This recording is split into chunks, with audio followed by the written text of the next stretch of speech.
இன்னைக்கு தொழிலாளர் தினம். உலகம் நாடு எங்கிலும் உழைக்கும் மக்களுடைய உரிமை கோரிய நாள், உழைக்கும் மக்களுக்கான தனி சட்டம் ஏற்றிய வலியுறுத்திய நாள், உழைக்கும் மக்களுடைய மரபை அதிகரிப்பதற்காக உலகத்தில் இருக்கிற அத்தனை உழைக்கும் மக்களும் ஒன்று சேர்க்கப்பட்ட நாள் என்று சொல்லலாம்.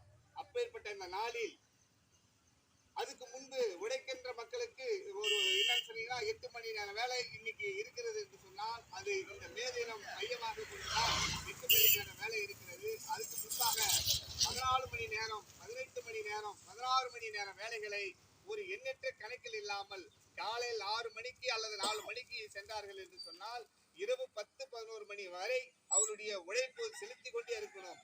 அப்படி செலுத்தி கொண்டே இருக்கிறவருடைய மனிதனுடைய பலவீனமாகி 40-30 வயதுக்கு ஆனாலே அவர் வயது முதிர்ந்தவர்கள் போன்று மாறி அவருடைய உடல் நலித்து அவருடைய உயிர் இழக்கிற நிலை ஏற்படும். அவருடைய குடும்பங்கள் நடுவோட்டில் நிற்கின்ற இழப்புகள் ஏற்பட்டது. இதனால்தான் உழைக்கின்ற மக்கள் எல்லாரும் ஒன்று சேர்ந்து இதுக்கான குரலை கொடுக்கிறார்கள். அமெரிக்கா நாடுகள் ஏகாதிபத்திய முதலாளித்துவத்தை எதிர்த்து ஒரு போராட்டங்களை நடத்தியிருக்கிறார்கள். அந்த போராட்டம் ஆயிரக்கணக்கான உழைக்கும் மக்கள் திரண்டு ஐநா மன்றம் முன்பு சென்று கொண்டிருக்கிற போது அங்க இருக்கிற ஏகாதிபத்தியத்தினுடைய அதிகாரம் என்ன செய்யும் சொன்னால் அங்க இருக்கிற உழைக்கும் மக்களுடைய பேரணியில் சென்று வரக்கூடிய மக்களை 1200 பேரை சுட்டுக் கொண்ட நாள் என்று சொன்னாலும் கூட அது நாள் தான். 1200 தொழிலாளர்களை உடனடியாக போலீஸை வச்சு என்கவுண்டர் செய்யறாங்க. அதுக்கப்புறம் தான் இந்த உலகத்தில் இருக்கிற அத்தனை தொழிலாளர்களும் ஒன்று சேர்ந்தான். நீ எவ்வளவு நாளைக்கு தான் இப்படி இருப்பேன் என்று சொல்லி சேகுவரா சொல்லுகிறான். கண்டிப்பால் நிறைக்கப்படவில்லை என்று சொன்னால் நகர்த்தேறி இதனுடைய உரிமை தான் இந்த உழைக்கும் மக்கள்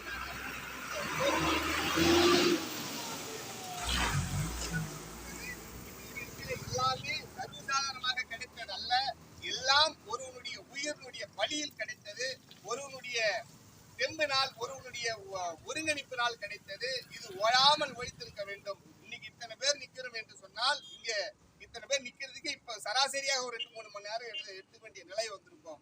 ஆனால் இன்னைக்கு உலகம் புறா ஒரு அரசாங்கத்தையே உலக நாடுகளே வலியுறுத்தி ஒரு சட்டம் ஏற்ற வேண்டும் என்று சொன்னால் அதற்கு எத்தனை ஆண்டு காலம் இங்கு போராட்டம் நடந்திருக்கும். அந்த போராளிகளுக்கு வீர வணக்கம் செலுத்த வேண்டும். இந்த உழைக்கின்ற மக்களுக்கு உரிமைக்குரியவர்களுக்கு வீர வணக்கம் செலுத்த வேண்டும். இந்த நாளில் ஒட்டுமொத்த உழைக்கும் மக்களும் நன்றி விசுவாசமாக இருக்க வேண்டும். இன்று அளவு கூட மனிதன் மனத்தை மனிதனே அள்ளக்கூடிய அவல நிலை இங்கு இருந்து கொண்டிருக்கிறது. அதுவும் குறிப்பிட்ட சாதியினர் செய்யக்கூடிய வேலையாக இருக்கிறது. துப்புரவு தொழிலாளர்கள் ஒரு குறிப்பிட்ட சாதியினரே இன்று வரலும் இருக்க வேண்டிய நிலை இருக்கிறது. அவர்களுக்கான ஒரு கை குளோஸோ அல்லது அதனுடைய உடலை பாதுகாக்கக்கூடிய சேஃப்டி பொருட்கள் ஒன்று கூட இல்லாத ஒரு நிலை இன்னமும் இந்த உலக நாடுகளில் சில நாடுகள் இருக்கிறது. மனிதர்கள் மலம் எத்தனையோ நாடுகளுக்கு இளைஞர்கள் வந்திருந்தாலும் கூட இன்னும் சில நாடுகள், நம்ம இந்தியா போன்ற இன்னும் சில நாடுகளில் மனிதன் மலம் மனிதனே அள்ளக்கூடிய நிலை. இன்னைக்கு நகர பகுதிகள் எல்லாம் பாத்தீங்கன்னா அந்த மலம் செல்லும் அந்த கால்வாய்க்குள்ள மனிதனே இறங்கி அதை அடப்பு எடுக்கிற அளவுக்கு இன்னைக்கு நிலை இருந்து கொண்டிருக்கிறது. இந்த நிலையெல்லாம் இன்னும் மாற வேண்டும். இந்த நாளில் இருக்கின்ற உழைப்பாளர்கள் நாம் உறுதியெடுக்க வேண்டும். ஆண்டுதோறும் நாம் கூலி தொழிலாளி மகனாகத்தான் இருக்கிறோம். அடுத்து வரக்கூடிய கூலி தொழிலாளர் மகனாக இருக்கத்தான் வேண்டும் என்ற நிலை இங்கு இருந்து கொண்டிருக்கிறது. இது எல்லாம் மாற வேண்டும் என்று சொல்லித்தான் அன்றைக்கு 8 மணி நேர வேலை, 8 மணி நேர உறக்கம், 8 மணி நேர ஓய்வு என்று 24 மணி நேரத்தை இப்படி பிரிச்சு அமைச்சார்கள். இந்த பிரிச்சு அமைச்ச இந்த 8 மணி நேரம் வேலை திரும்பவும் இன்னைக்கு கார்பரேட் கம்பெனிகள்ல மீண்டும் 12 மணி நேரம் 14 மணி நேரம் வேலையாக இன்னைக்கு நுண்கடன் வசூல் செய்வது, இன்னும் பல பேங்க் போன்ற இடங்கள் எல்லாம் மீண்டும் அந்த பழைய நிலைக்கு மாறி கொண்டிருக்கிறது.